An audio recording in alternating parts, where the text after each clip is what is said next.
بسم اللہ الرحمن الرحیم۔ آج میں آپ کو سوزاخ کا اسباب بتاتا ہوں کہ کیوں ہوتا ہے۔ دوران حیض جب آپ مباشرت کرتے ہیں اور کثرت سے کرتے رہتے ہیں اور گرم شدید کثرت غلامی بازی اور جلد تجابی روایات یا غذاؤں کا کثرت زناکاری اس مرض کا سبب بنتی ہے۔ یہ زناکاری کی نشانی ہے۔ دوران حمل کی رطوبت مثلاً لکوریا وغیرہ کے اثر سے بھی سوزاخ ہو جاتا ہے۔ مرد یا عورت کے اندر سوزاخ کی مادہ منتقلی ہونا، اس سے بھی سوزاخ پروان چڑھتا ہے۔ میں آپ کو ایک اور بات بتا دیتا ہوں کہ اس کی یہ نشانی ہے کہ شدید پیشاب میں شدید جلن اور سخت درد، پیشاب کے سوراخ کی سرخی مائل درد ہو جاتی ہے، پیشاب میں شدید جلن ہوتی ہے اور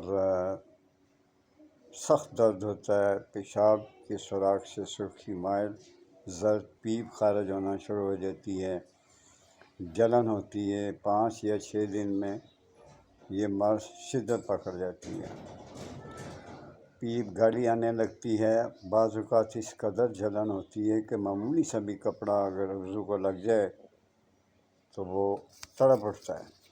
تو آپ برائے مہربانی اس چیز کا خیال رکھا کریں۔ ان حالات میں بیوی کے پاس نہ جایا کریں۔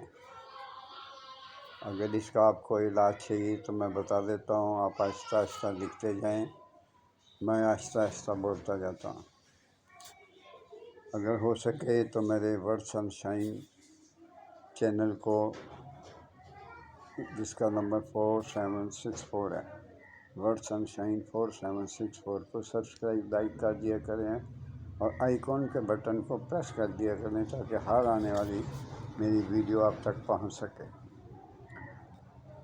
اب اس کا میں آپ کو علاج بتاتا ہوں۔ دانہ الائچی کلاں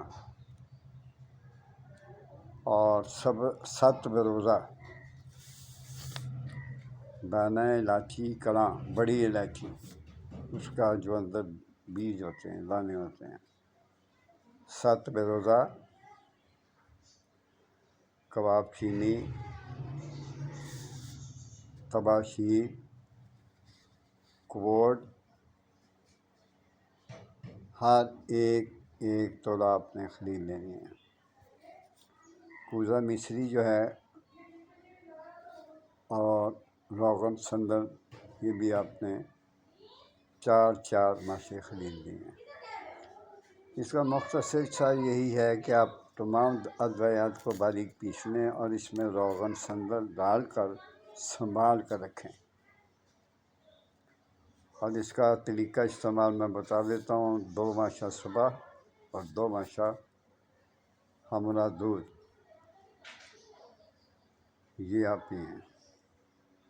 سوزاخ میں مفید الاثر رکھتی ہے، مفید الاثر دوا ہے، بے شمار آپ کو شفا ملے گی۔